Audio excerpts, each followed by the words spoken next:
BNP chairperson Begum Khaleda জিয়াকে বিদেশে নেয়ার প্রস্তুতি চলছে। মেডিকেল বোর্ডের সিদ্ধান্ত পেলে বাস্তবায়ন করা হবে বলে জানিয়েছেন ব্যক্তিগত চিকিৎসক ডাক্তার AZM জাহিদ হোসেন।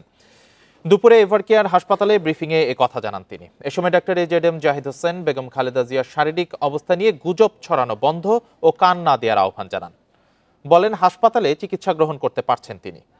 চিকিৎসার বিষয়ে সার্বক্ষণিক তদারকি করছেন তারেক রহমান। দেশবাসীকে ধৈর্য ধরারও আহ্বান জানিয়েছেন তিনি। সবার দোয়ায় বেগম খালেদা জিয়ার সুস্থ হওয়ার আশা প্রকাশ করেন ডাক্তার AZM জাহিদ হোসেন। এদিকে 3 বারের প্রধানমন্ত্রী বেগম খালেদা জিয়াকে অতি গুরুত্বপূর্ণ ব্যক্তি বা VIP ঘোষণা করে প্রজ্ঞাপন জারি করেছে সরকার। এরপর থেকেই হাসপাতালের চারপাশে নিরাপত্তা জোরদার ও সড়কে ব্যারিকেড দিয়েছে DMP। দলের নেতাদের আহ্বানে সাড়া দিয়ে সকালে হাসপাতালের সামনে ভিড় করেননি বিএনপি নেতাকর্মীরা। স্বাস্থ্য পরীক্ষার জন্য 23শে নভেম্বর এভারকেয়ার হাসপাতালে ভর্তি করা হয় খালেদা জিয়াকে।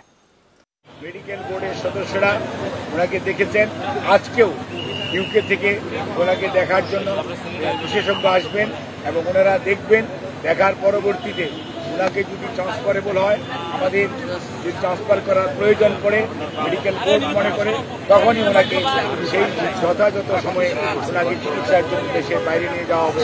আমাদের সকল প্রস্তুতি আছে, কিন্তু সর্বোচ্চটা মনে রাখতে হবে যে রোগীর বর্তমান অবস্থা এবং সর্বোপরি মেডিকেল বোর্ডের পরামর্শের বাইরে কোনো কিছু করার সুযোগ এই মুহূর্তে আমাদের। এ নিয়ে আরো জানাতে এভারকেয়ার হাসপাতালের সামনে থেকে যোগ দিয়েছেন সহকর্মী আনোয়ার সাদাত নূর। নূর, সারা দেশের মানুষই উদ্বেগ উৎকণ্ঠায় আছে। তারা প্রতি মুহূর্তে বেগম জিয়ার শারীরিক অবস্থা সম্পর্কে জানতে চাচ্ছেন। দুপুরে তার ব্যক্তিগত চিকিৎসক ব্রিফ করেছেন। আপনার কাছে সর্বশেষ কি তথ্য আছে? বেগম খালেদা জিয়ার ব্যক্তিগত চিকিৎসক এবং বিএনপি নেতা AZM জাহিদ হোসেন বেলা 12টার দিকে 12:30টার দিকে এভারকেয়ার হাসপাতালের সামনে গণমাধ্যমের সাথে কথা বলেন এবং বেগম খালেদা জিয়ার শারীরিক অবস্থার সর্বশেষ তথ্য জানান। তবে তার দেওয়া তথ্যে নতুনত্ব বা নতুন কোনো শারীরিক অবস্থার তথ্য উঠে আসেনি, কেননা তিনি জানিয়েছেন যে শারীরিক অবস্থা স্থিতিশীল, ঠিক অপরিবর্তিত আগের মতোই গত 2 দিন ধরে তিনি যেমনটা আছেন। তবে তিনি একটি আশার সংবাদ শুনিয়েছেন যে চিকিৎসা গ্রহণ করার মতো অবস্থাতে এখনো রয়েছে তার শরীর, মানে উন্নতির জন্য যে ধরনের চিকিৎসা ব্যবস্থা প্রয়োজন বা যে ধরনের ওষুধ দেওয়া হচ্ছে তা শরীর এখন পর্যন্ত গ্রহণ করছেন। এবং তিনি আশা করছেন যে চিকিৎসার ফলে এবং দেশবাসীর তার প্রতি যে অগাধ ভালোবাসা এবং তার জন্য যে দোয়া প্রার্থনা করছেন, সেই প্রার্থনা এবং আল্লাহর রহমতে তিনি আবারও নেতাকর্মীদের মাঝে ফিরে আসবেন এবং আসন্ন নির্বাচনে তিনি দেশবাসী এবং তার দলের নেতাকর্মীদের দিক নির্দেশনা দেবেন বলে তিনি কিন্তু প্রত্যাশা জানিয়েছেন।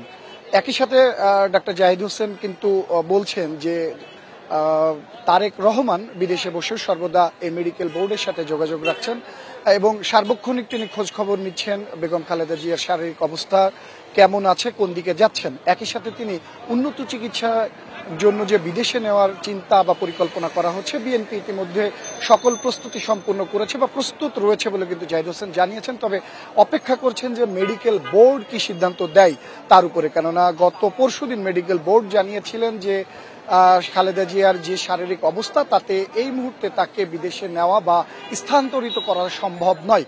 তবে এয়ার অ্যাম্বুলেন্স বা কিভাবে কোন হাসপাতালে নেওয়া হবে সব ব্যাপারে ভিসা প্রসেসিং বিএনপি ইতিমধ্যে সম্পূর্ণ করেছে।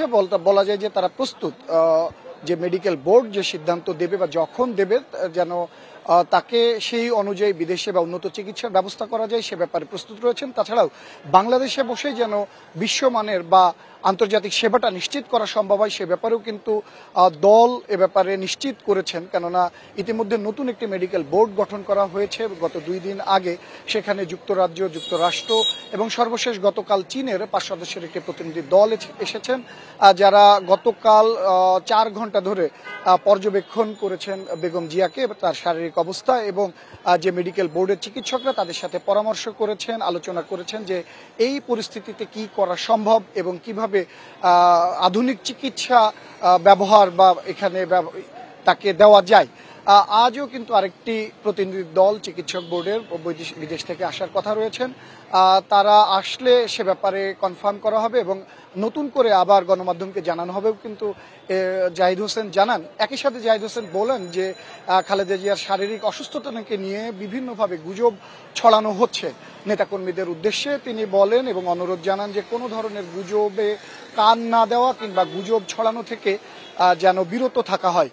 এই গুজব যাতে না ছড়াতে পারে সে ব্যাপারে তিনি একটি নির্দেশনাও দিয়ে জানিয়েছেন যে চিকিৎসার ব্যাপারে খালেদা জিয়ার সার্বিক চিকিৎসার ব্যাপারে একমাত্র ব্যক্তিগত চিকিৎসক মানে এজেডএম জাহিদ হোসেনই কথা বলবেন এবং গণমাধ্যমকে তিনি সে ব্যাপারে অবগত করবেন যে তার শারীরিক অবস্থার কোন দিকে যাচ্ছেন এবং সেটি তিনি নিয়মিত গণমাধ্যমের মাধ্যমে দেশবাসী এবং নেতাকর্মীদের কাছে পৌঁছানোর কথাও বলেন যেন নেতাকর্মীরা উৎকণ্ঠা না হয়, বিচলিত না হন বা কিংবা ভুল তথ্যে পা না দেন। তার জন্য তিনি বিএনপি মিডিয়া সেল এবং গণমাধ্যম কর্মীদের উপরে ভরসা রাখার বা সেই তথ্যের উপরে রাখার জন্য তিনি অনুরোধ জানিয়েছেন। পাশাপাশি কিন্তু বিএনপির তরফ থেকে যেন এই হাসপাতালের সামনে ভিড় করানো হয়, সাধারণ যারা সেবা প্রার্থী বা রোগী হাসপাতালে আসছেন তাদেরকে যেন চিকিৎসার ব্যাঘাত না ঘটে সেইটি নিশ্চিত করতে নেতাকর্মীদেরকে অনুরোধ জানিয়েছেন যেন সেখানে এসে ভিড় না করেন।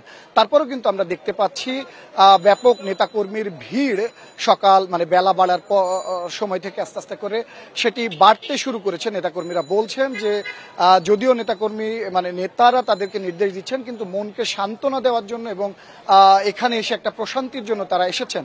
গত 23 নভেম্বর বেগম খালেদা জিয়াকে শ্বাসকষ্ট দেখা দিলে এবার কেয়ার হাসপাতালে নিয়ে আসা হয় এবং চিকিৎসকের পরামর্শে দেশ বিদেশের সেরা চিকিৎসকদের তত্ত্বাবধানে বেগম জিয়ার চিকিৎসা চলছে।